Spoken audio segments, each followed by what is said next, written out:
let me introduce our host for the hour, Bay Area News Group's pet and wildlife columnist, Joan Morris. Thanks, Charnel, and welcome to everyone who is joining us here today on our second gardening webinar. The first one we had was on herbs, and I think it was very successful. If you missed out, it is available on our YouTube channel, so be sure and check that out.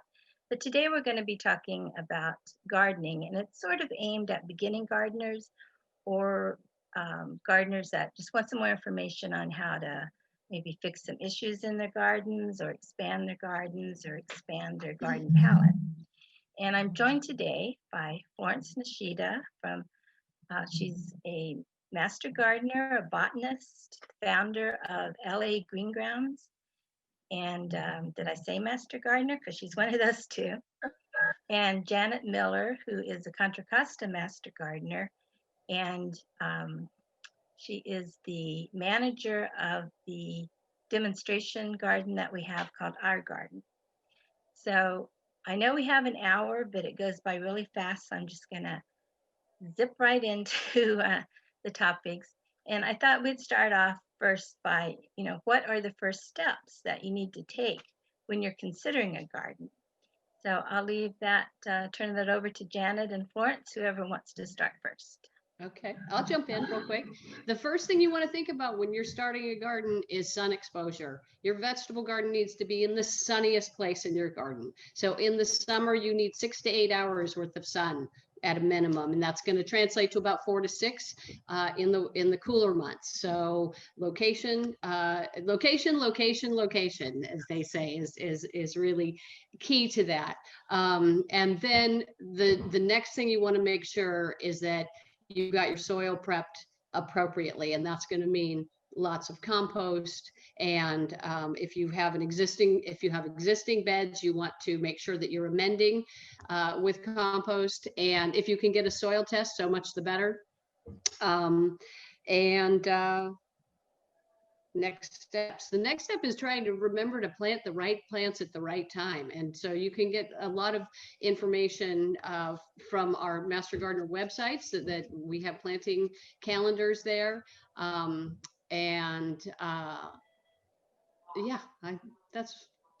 I'll turn it over to you, Florence. All right. All right. For me, I have a teaching garden as well. And we started our teaching garden which was a hard pack. It was like a vacant lot, but very hard packed. Cars would drive over it.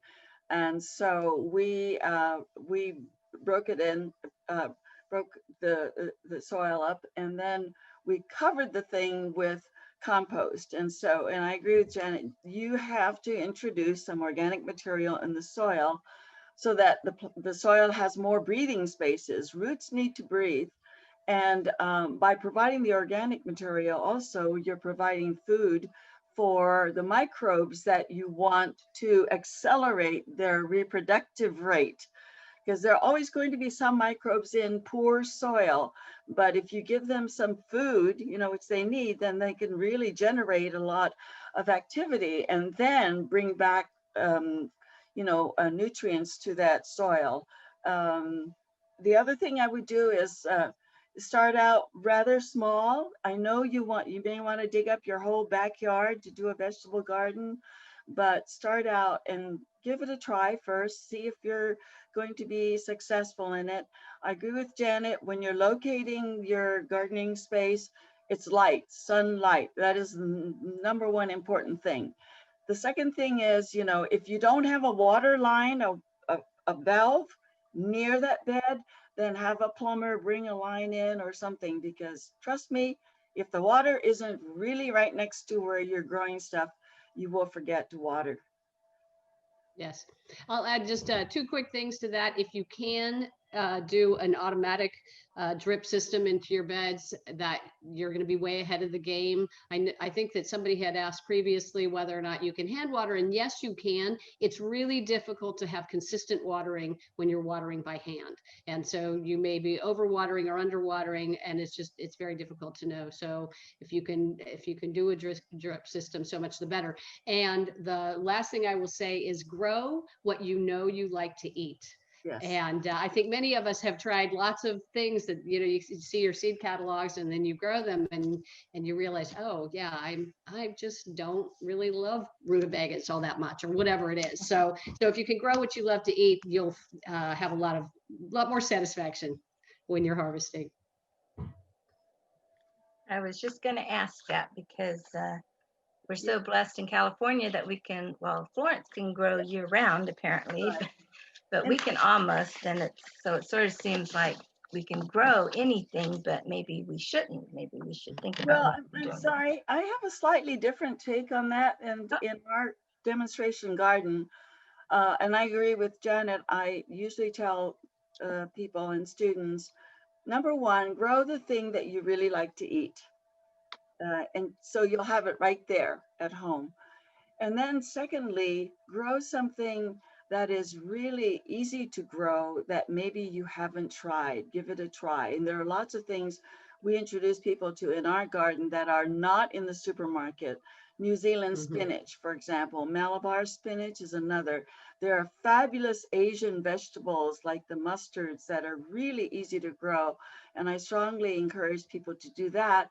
And then thirdly, plant the thing like an artichoke or asparagus or leeks, something that you don't buy very often because they're a little bit pricey.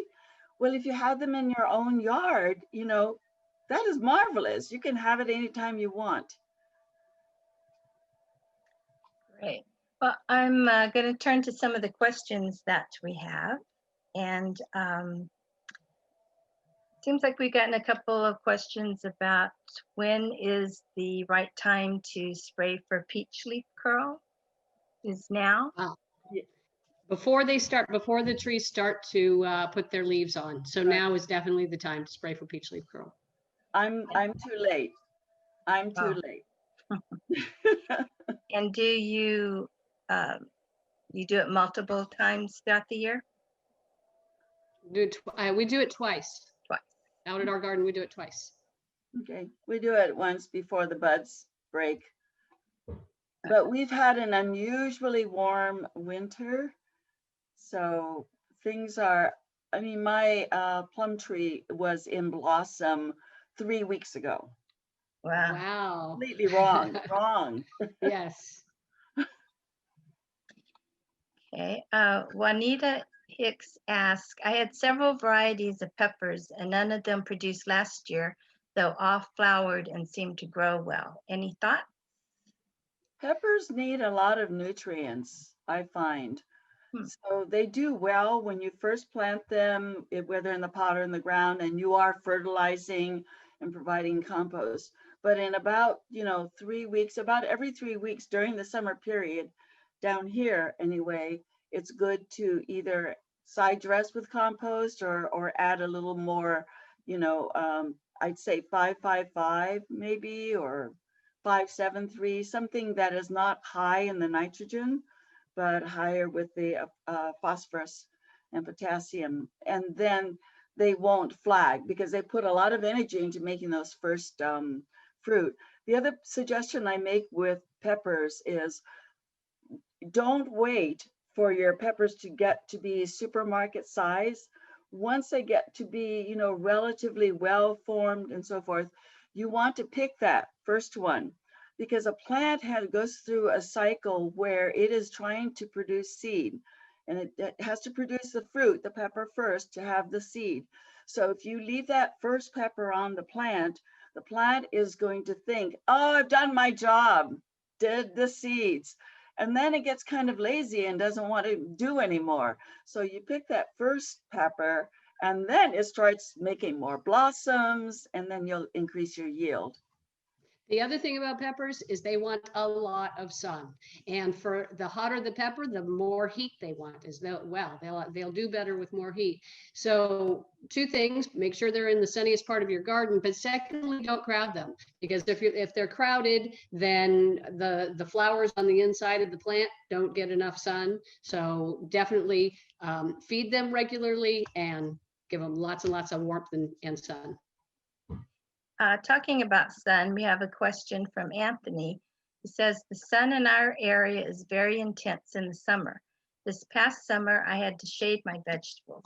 Is this common or the right thing to do? And I just like to say, I live in Brentwood.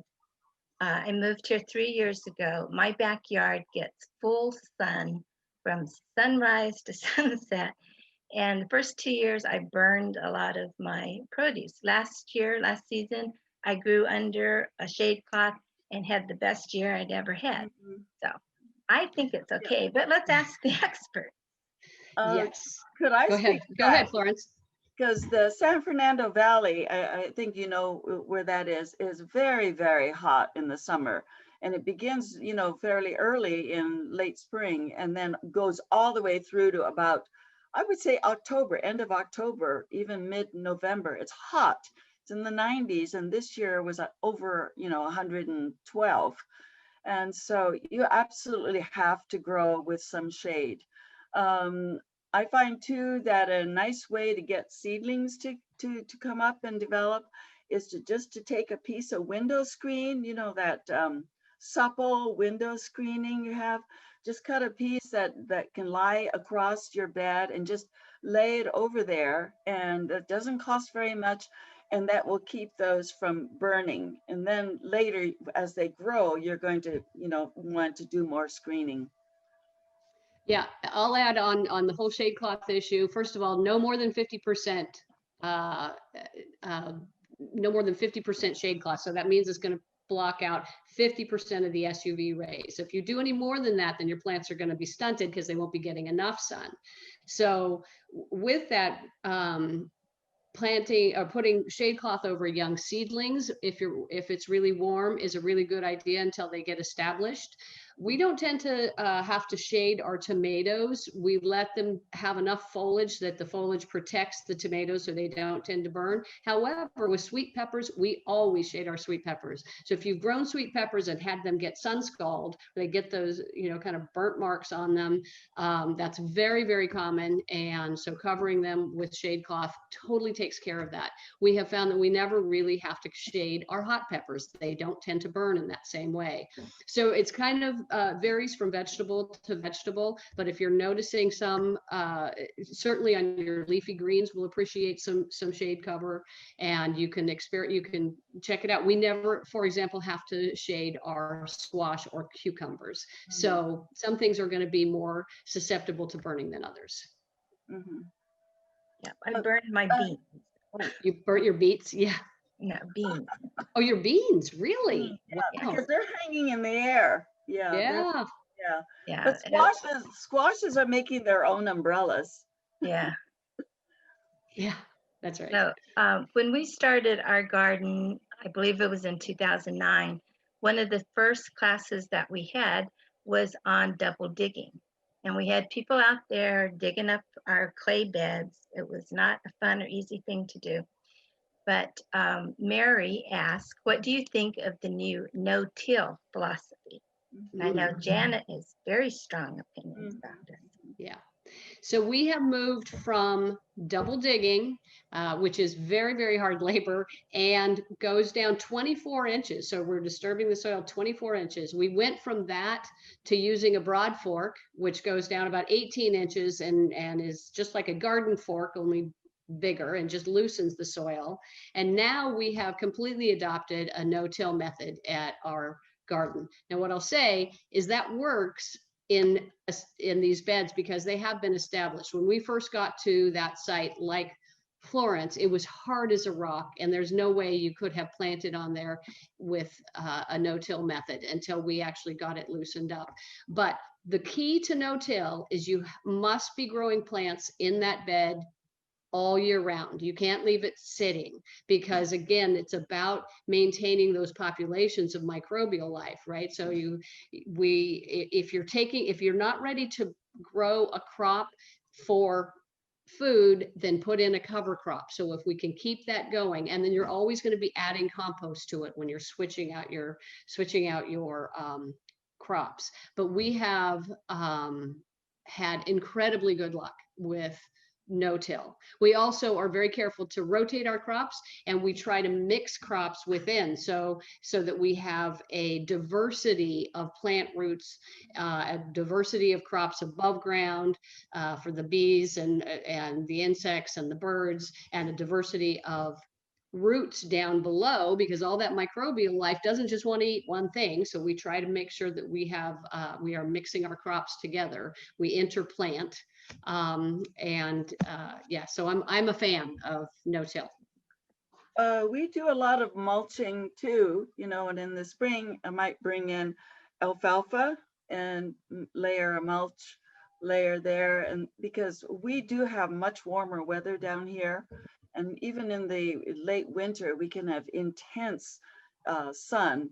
So the mulch helps in reducing evaporation and reducing burning of very young plants. But then that eventually does break down and it contributes to the soil. And again, I just want to remind, this, because you're a new audience, when you start in an absolutely hard packed, you know, cement-like location, water that area with, you know, hand sprinkle it, water it pretty well 7 days before you intend to start. And then the water will slowly start to drift down. And then Wednesday, you know, if you're going to do this on Saturday, Wednesday, do another light sprinkle, just a light sprinkle. You will find it infinitely easier to get your fork into that soil. It makes a huge difference. We have another question from Pam. It says, I tried gardening for the first time last year and she chose to grow zucchini. It would flower, but never got beyond that stage. Oh. Okay, Lauren. Yeah, go ahead. Oh, Go yeah. ahead. I thought she was going to say, all right, you know about the sex life of squash, right? Right. Oh, it's going to get racy now. It's gonna get racy. You know, nature doesn't want to waste, and the female flower where the squash fruit comes from, you know, it's going to require a lot of energy to produce that flower that's going to become, you know, the squash that you want. So there are a number of male flowers that the plant produces first to ensure that those are going to be available when the female shows up. And then eventually you're going to get, and by the way, so those male flowers do not produce fruit, right? Male flowers are not going to be fruitful. And eventually the female flower opens up. The female flower, when she shows up, however, is really open for one 24-hour period. And that's one of the reasons why the squash plant produces all those male flowers. You have an abundance of pollen, and to ensure that whoever, the bee probably, is going to get that pollen to the female. And the most common reason for you're not getting squash is that you're not getting the pollination. And, you know, so you may have to look in that. But you can always take the male flower and pull all the petals off of it, and then take the part that has the pollen on the end and tickle the female flower. So you are the pollinator, and that will help you get more squash. I know the next question then will be, how do you tell the male from the female? Well, shall I? If you'd like, sure, go ahead. Okay. All right, remember I said the female is the fruitful one. She's going to have a little bump at the base of the petals. Yeah. That's the ovary. That's actually the ovary that's going to develop into the fruit. The male flowers just have a straight stick. It's easier when you see it, then you'll understand it. And I know from Janet that if you're only producing flowers of one sex, that if you crush a leaf on the plant, it I guess it kind of panics the plant that something bad's going to happen and they better start producing. So the flowers of the other type start showing up. So then you have both flowers. That's a good trick. Russell asked, do you recommend thinning as a way to produce more yield? I guess it depends on what type of plant we're talking about. First of all, you want to make sure your summer vegetables have enough space. And so if they're overcrowded, so for example, with beets, you have to thin, otherwise you're not going to get nice beets. And same with carrots. If you don't thin your carrots to an appropriate spacing, you're not going to get very good carrots. If what we're talking about is tomatoes, you want to make sure that those tomatoes have plenty of room. And so I guess the answer is yes, to a degree. So you really, and again, it's going to vary plant to plant, but you want to understand what the spacing should be and don't push that. You know, a lot of people have difficulty with that, especially beginning gardeners, because you don't really know how large the plants can get.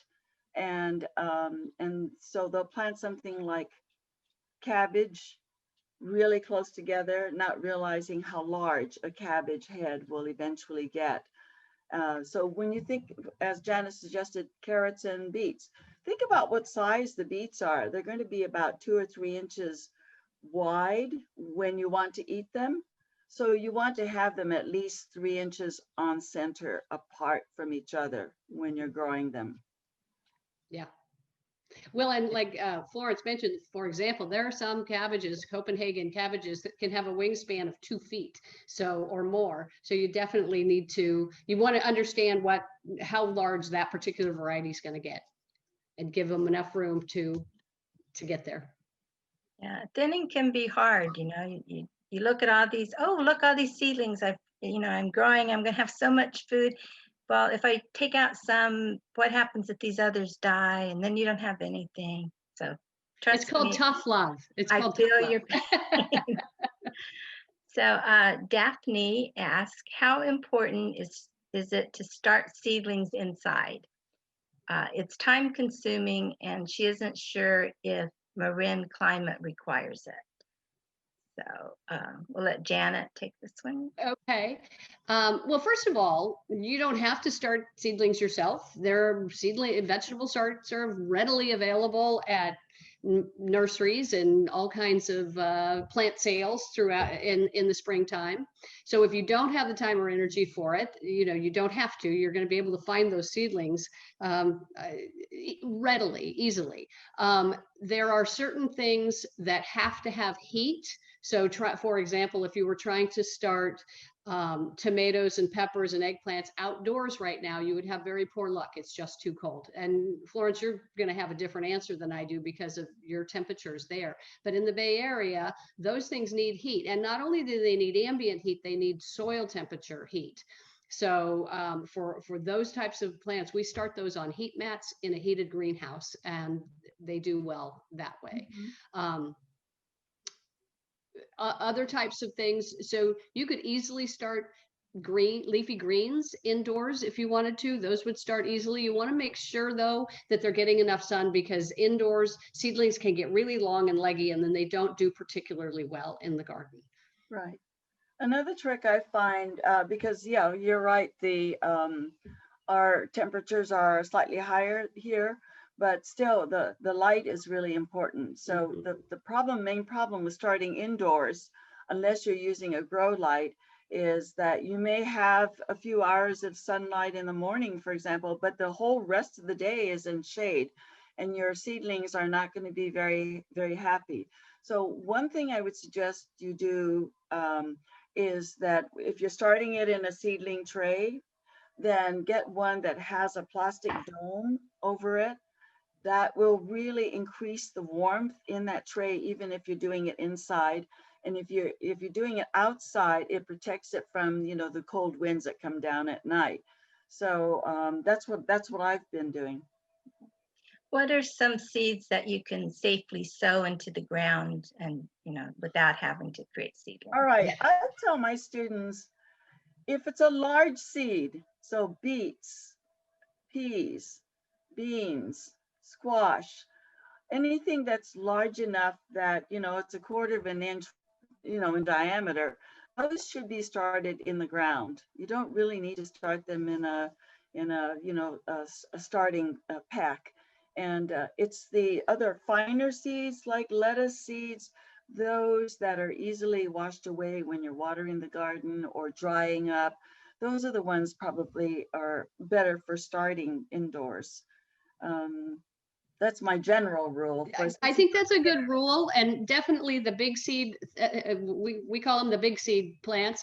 Definitely those are easily started in the ground. And the only reason you might not do that is that if you start them in pots, it's going to be 3 to maybe or 4 to 5 weeks even before they're ready to go in the ground. And if you're still finishing up other crops, let's just say you have some beets in there that are not done, or you've got a bunch of bok choy, and there it's still coming to maturity, and you're not ready to rip that out. You can start them in pots and give those other vegetables an extra 5 or 6 weeks in the ground to finish up before those things go in. Mm-hmm. You know, what we do is what Janice suggested before, interplanting. So we harvest, say, the bok choy, the lettuce, by harvesting the outer leaves. That way we can have months of harvesting, for the bok choy or the Chinese cabbage. But so the plant's going to get a slightly smaller until eventually, we're going to just cut off the stub. So we can start seeds in between the rows. And this is why it's important not to crowd plants when you're planting them, because you're able to do this interplanting where you get a head start on the next crop. That kind of leads to another question from John. Says, on the topic of mixing crops, any opinions on mixing tomatoes and basil? And do you have favorite varieties of either of those? Yes. Wow. Yes. Everybody has favorite varieties. Of course. Yeah, no shortage. Well, go ahead, Janet. No, you go ahead, Florence. Well, my favorite tomato, I think, is Paul Robeson. It's one of the so-called black tomatoes. Cherokee is another one, but it produces a very large, good-sized, meaty, juicy, creamy textured tomato that's really delicious and very hardy plant. So that's what I would advocate.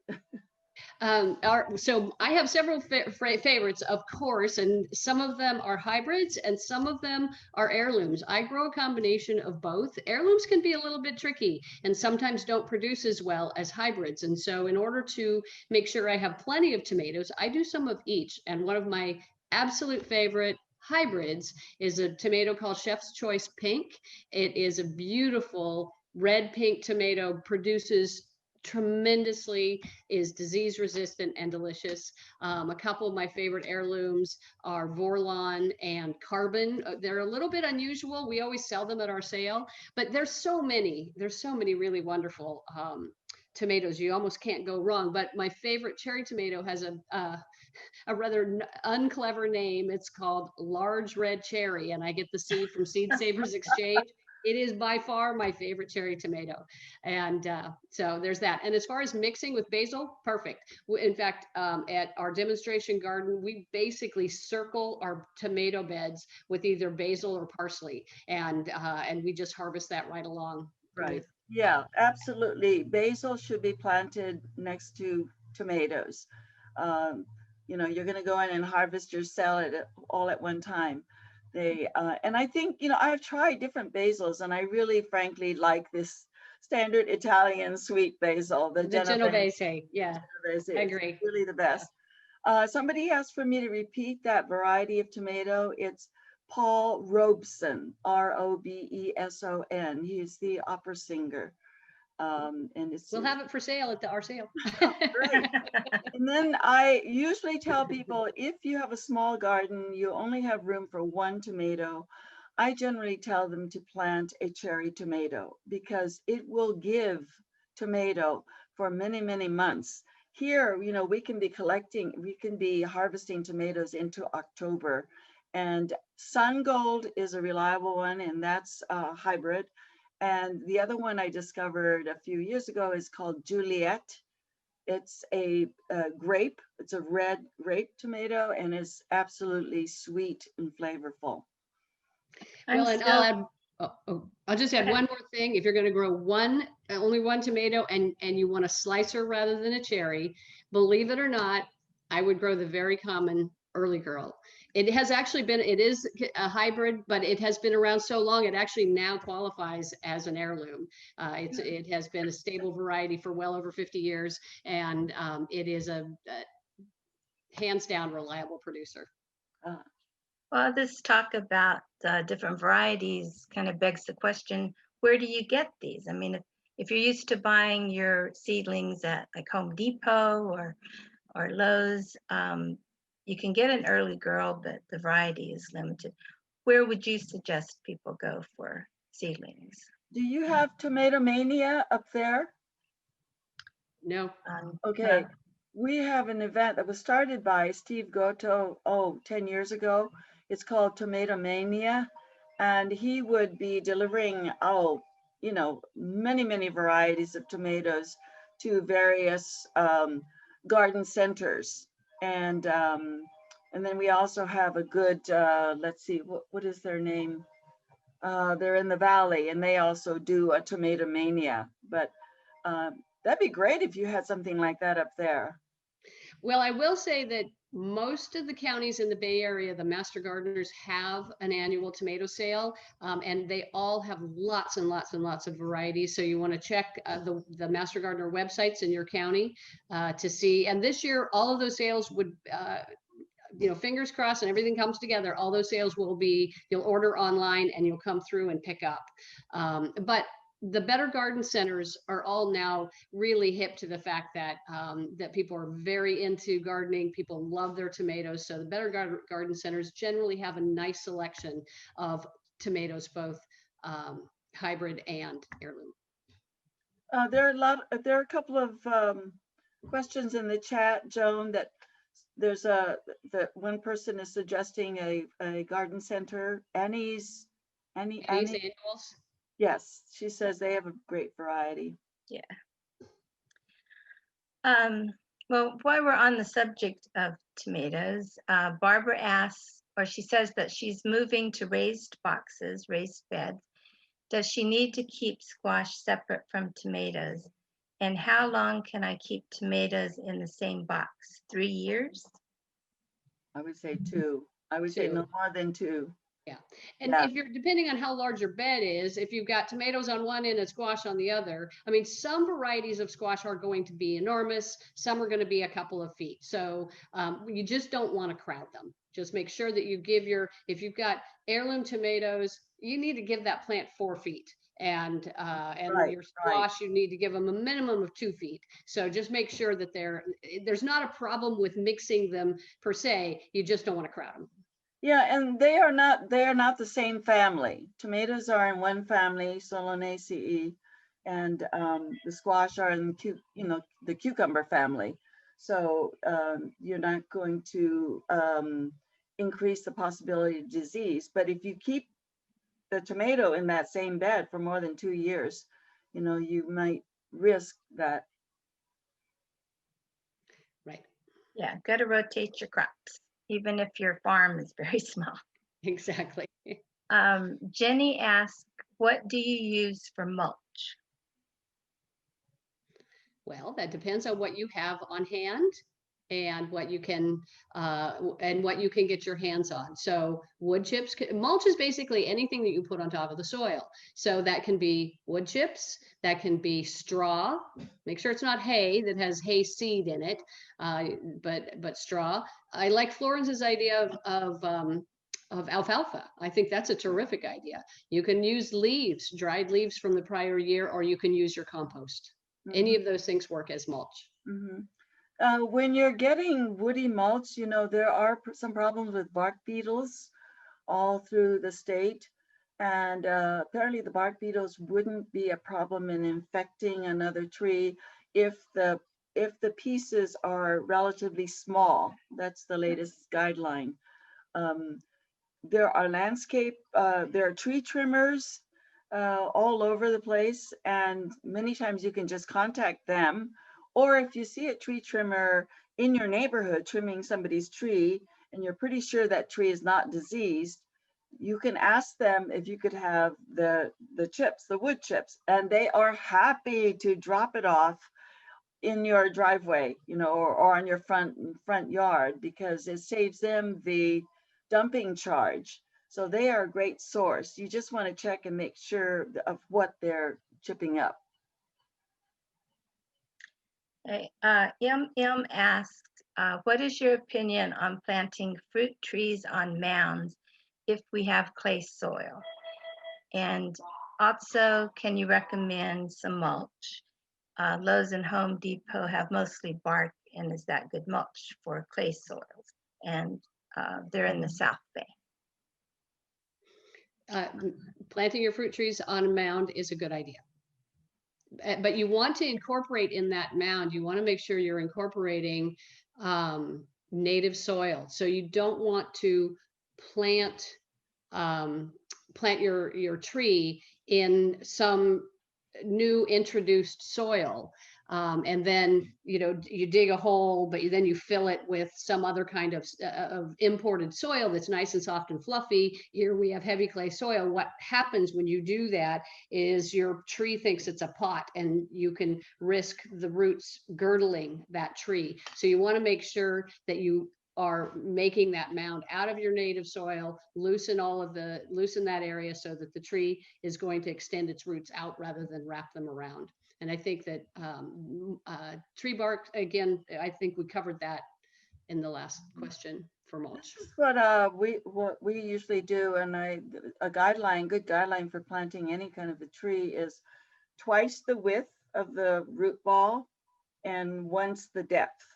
And we have a lot of clay soil down here in Southern California, but then I tell everybody to really use your shovel or a pick or something and just break into the sides of that planting hole, because you want to let the roots get a grip in the soil, and then make your mound at the bottom of that hole, because you don't want the tree to fall down. But yes, we don't add amendments to that planting hole, because the plant will just never venture out, and you want the roots to go looking for more water and nutrients elsewhere. So Sabina asked, how do I plant trees and vegetables if I have crabgrass in that area, and specifically the front yard? Sheet mulch? Is that where you were going, Florence? To sheet mulch? No, this is a standard. Every garden that we started, we have this problem. And I think your caller, it doesn't really mean crabgrass. Every time someone says crabgrass or devilgrass, they're actually talking about Bermuda grass, which is a devil, which is really a devil. Yeah. It's horrible. It's a real survivor plant, so you have to admire that, but it tends to have very long roots that go down. They can go down 18 inches to 2 feet. So it's hard to dig it out. And it grows with nodes where the new blades come out, but also new roots go down. So that grass will snake out. Even though you're cutting it back, it will still, from the underground roots, start growing out. You absolutely, if you're going to try to dig it out, you have to go down pretty deep. So what we do is we do a solarization. And to do that, so you're trying to kill the roots with the sun. You need to mow the grass very, very, very short. And then you need to water it, get that soil moist. Then you cover it with about 4 mil clear plastic, not black, clear plastic. Lay it down tight on that ground. Make sure you pin down all the sides with boards and brick. And if you overlap 2 sheets, because you're going to need, a large area to be covered, be sure you put boards and bricks on that overlap. You cannot let air get into that. You want to really bake it. Now, if you're concerned about the earthworms living there, don't worry. Earthworms are not stupid. They will wiggle their way out of there, and they're not going to stay and get cooked. You need to do this down here. We do it in July and August when it is the hottest time. So do it in the summer where the sun is the highest and the most intense for 6 to 8 weeks. That will kill it. It's worth doing it. Otherwise, you're going to be battling that Bermuda grass for the rest of your life. Do you want to add anything, Janet? Well, we actually had fairly decent luck with sheet mulching, which is kind of a similar concept, only without the clear plastic and the heat.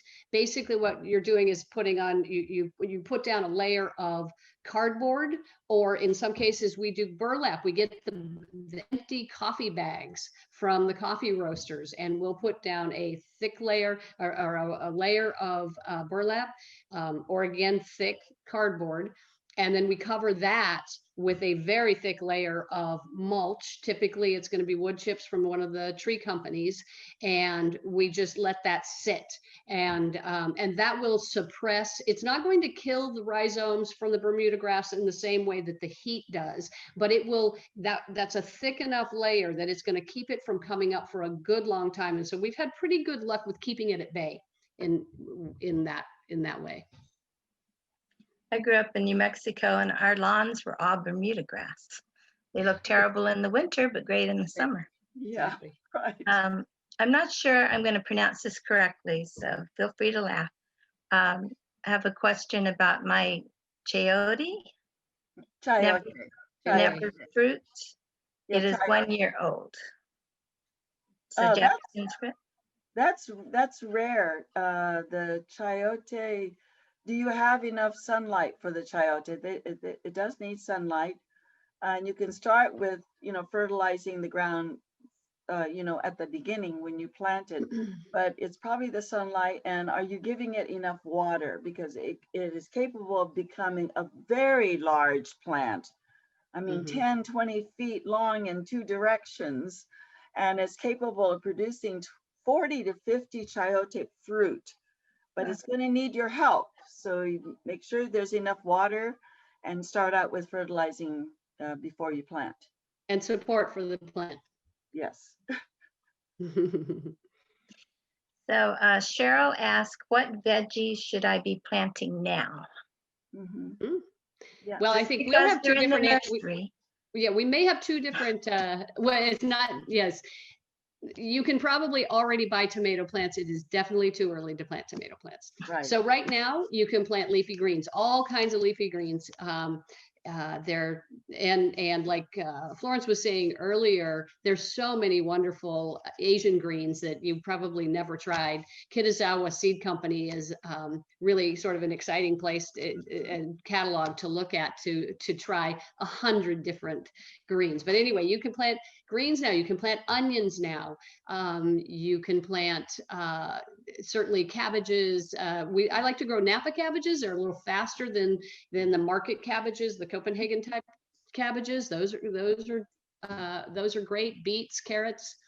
It's too early for your summer vegetables, though, for us, for here in the Bay Area. It's way too early for peppers, eggplants, tomatoes, squash, beans. You can plant peas now. You can plant cilantro and arugula. You can plant parsley now. Yeah, there's a lot. Yeah, we're planting a lot of not only Asian greens, but again, I mentioned that New Zealand spinach. That's a great plant. It grows without you doing anything whatsoever, and it's a great substitute for spinach.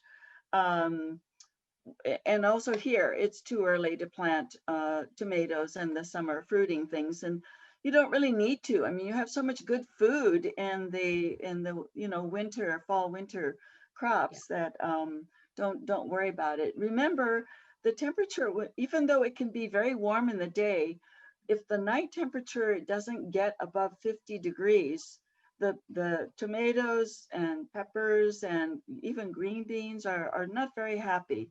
So yeah, they're not going to set their fruit until it gets over 50. That's what I say. I said they're going to sit and sulk. That's right. That's good. Well, and don't forget right now, everybody's favorite superfood right now is kale. So lots of kale right now, lots of Swiss chard. Oh, and kohlrabi. And kohlrabi, yeah. Great vegetable. I've lost the question in the list of questions, so I don't have the person's name, but someone had asked about putting a raised bed on top of a brick patio, whether that would be okay because they don't want to tear up or disturb the bricks. What do y'all think about that? You know, I get that a lot. And I always say, if you have to, then you have to. But basically, it's like planting in a short pot, but a long one. You know, because right. and then you have to also be more careful watering, unless you don't care that the water is going to stain your patio, because there's no way that you're going to water deeply enough so, you know, it gets moist to the bottom of the pot without water running out the sides. So, you know, in a brick patio, maybe it doesn't matter as much, but you're watering the brick. Right. You may be better off with containers rather than trying to build a raised bed on a hard surface like that. And again, I go back to those grow bags. Those are inexpensive, reusable, and really effective. What do you think about planting in straw or hay bales? Is that a possibility? Yeah, oh, go ahead. No, you go ahead. I think we're on the same page on this. Right, yeah. It's one of those trendy magazine article type ideas. And really, if you really are determined to do that, you're going to have to add blood meal and bone meal and compost and broken up leaves. And do you want to do all that work? Do you want to, you know, because you have to collect a massive amount and it's going to shrink down. So even if you have collected a massive amount and you are up at 3 feet or 4 feet, within months, you're going to be down to 2 feet. And at the end of the whole thing, you have a whole bunch of that straw bale that's falling apart and you have to rake it all out and clean it all up, and it's a big mess. So do the work on your soil, and yeah. Mary Jo said that she had female flowers but no male flowers for her pumpkins. Would that be the same as with squash? Yes, but that's very unusual. That's unusual. Yeah. So maybe she actually had male and no female. Yeah. But crush again, that whole scrunch that leaf. Don't take it off the plant, but grab it, scrunch it. It stresses the plant a little bit and it says, oh my gosh, okay, I got to do something to make sure I reproduce. Good idea. Rick asked, I can't make enough compost for my garden. What do you recommend for store-bought compost? You know, do you have city composting? We do. In your neighborhood? All right. I know that some people have expressed to me reservations about that. And yes, sometimes little bits of plastic get in there, but that's because, you know, the residents of the city are not careful of what they put in their green waste. I've seen the compost operation for the city valet, and I feel comfortable using the what they use because they are putting it in large rows. They are turning it, they are watering it. I'm sure it gets pretty hot.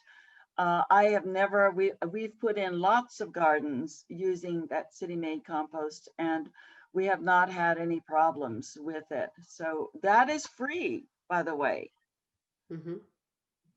And alternatively, if you're going to be buying compost, I always look at the list of ingredients. So you want to, they're all going to start with forest products. So they all have that. But what you want is you really want a diverse list of products. So it's going to have some forest product, it's going to have some chicken manure, but then you also want, some sea kelp and my mind's going blank, but basically you're looking for a whole lot of stuff in there to make sure that you're not just getting one or two ingredients. Your soil really needs that diversity. I think Jan is talking about the planting soil, right? Well, no, I'm actually talking about, Organic compost. When you buy organic compost, it'll show you your list of Okay. ingredients. Yeah. Okay.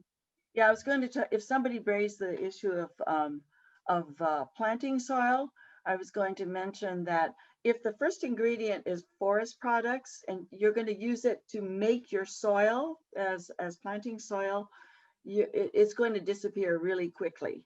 And so it'd be better if you had some sphagnum moss or coir. Coir is, you know, certainly replaceable easily because it comes from coconut shell, and that will absorb and hold water a lot better than the woody products.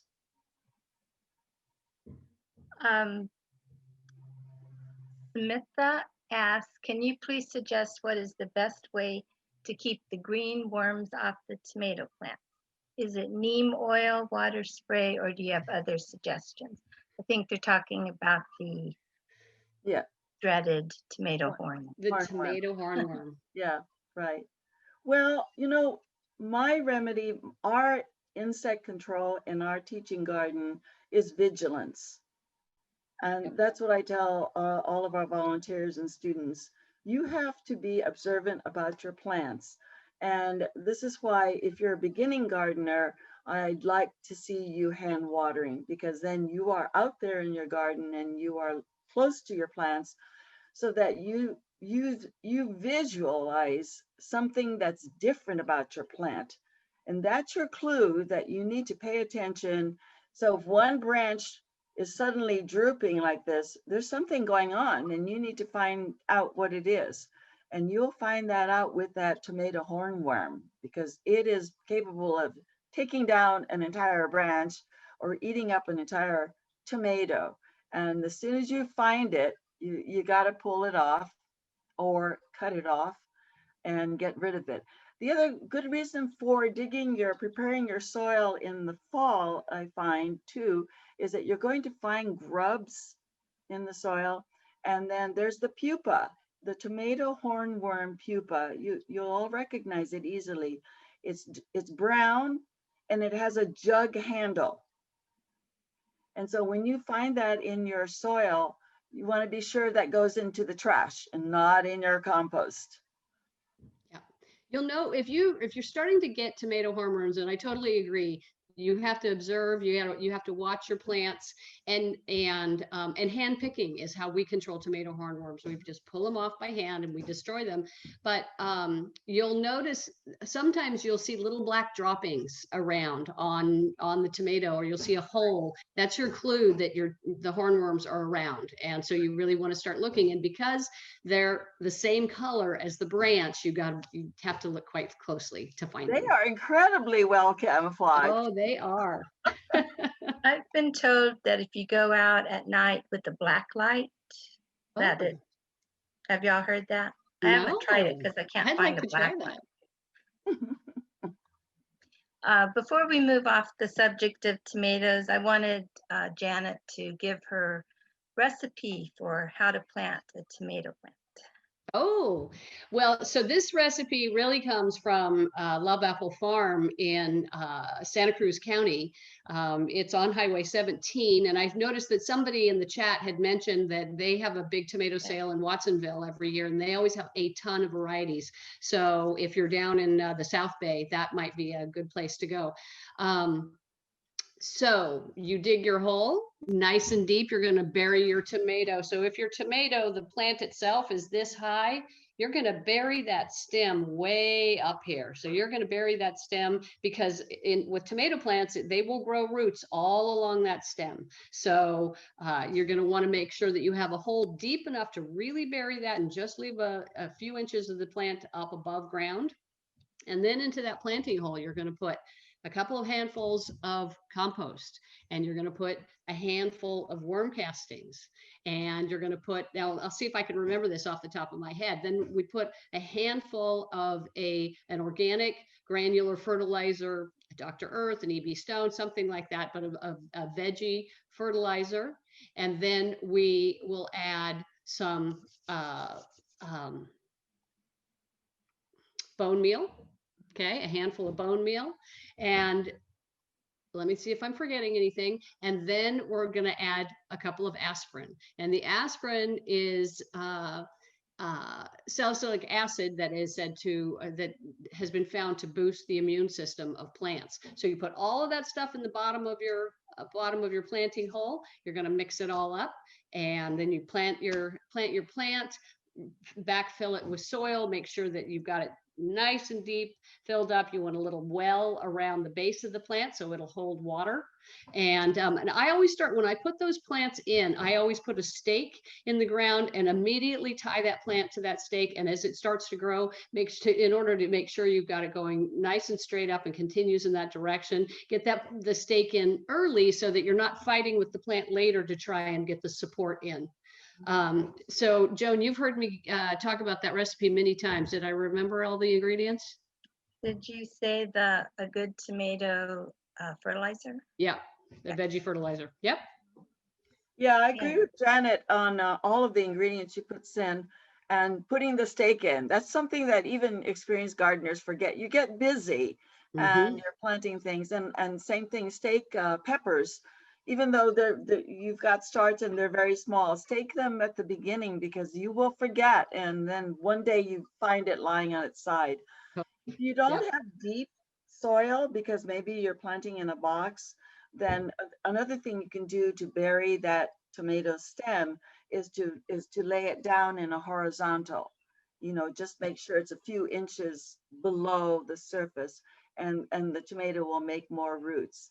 The other suggestion I make for tomatoes or any large plant like that is that it's easy to make a good strong cage that will not fall over, like those cone things that they sell in nurseries.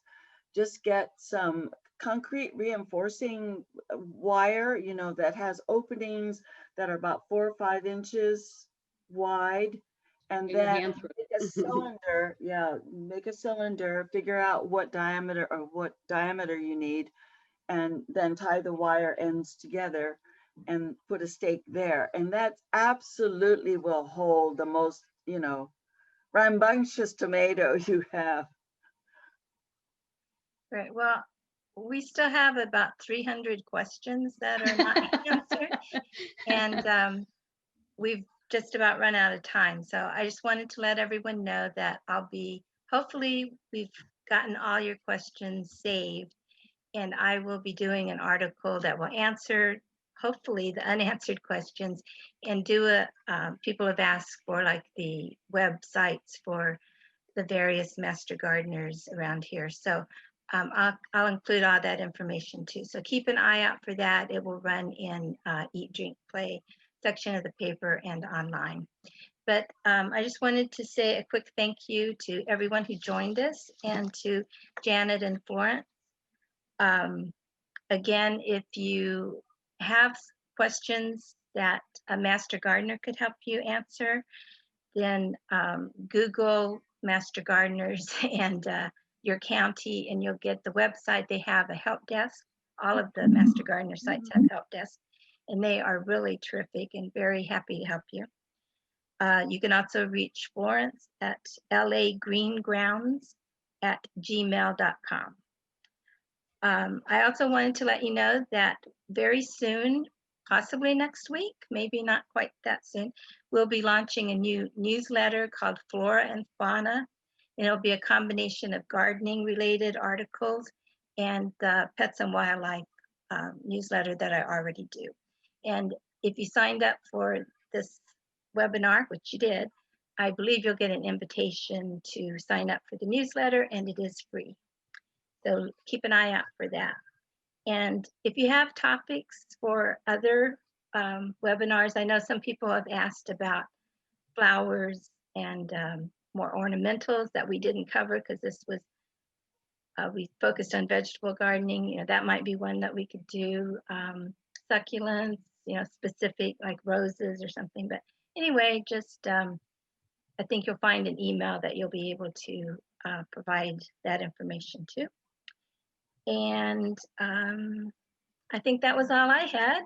Thank you very much, Janet, and thanks again, Florence. Thank you, Joan. Thanks everybody for coming. Thank you. And I'll throw this back to Charnel.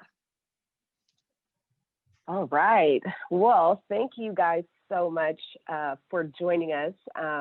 Thank you, Joan, Florence, and Janet for your expertise and for being with us for this hour. Like Joan said, that does bring us to the end of our event.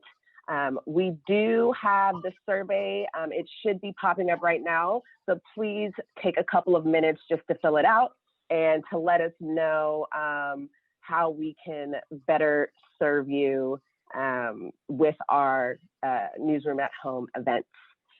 Also, just want to remind you of our gardening series. We do have more episodes coming in the near future. Our next episode, episode 3, will focus on small space gardening, and that will be held on March 11th at 10 a.m. So please be on the lookout for that. You will get a recording of this webinar in your follow-up email. It should come out by this weekend, and so we'll be sure to email that to all of you guys so that you have it. You can also find our future events and also the recording on our website when it's posted. If you go to mercurynews.com/events, eastbaytimes.com/events, or marinij.com/events, that's where you can find previous recordings. So I know there were some questions about the episode 2, the herb gardening webinar. You can find that there. And then again, you can find our future upcoming events as well on that page. Again, like Joan said, if you have any suggestions on future gardening topics that you'd like for us to talk about, please send your suggestions to theevents@bayareanewsgroup.com. And so, yeah, that about wraps it up for us. And I really thank you guys for all joining us today. And I hope that you guys are staying healthy and safe out there. And I hope you have a great rest of your week. Thank you. Bye.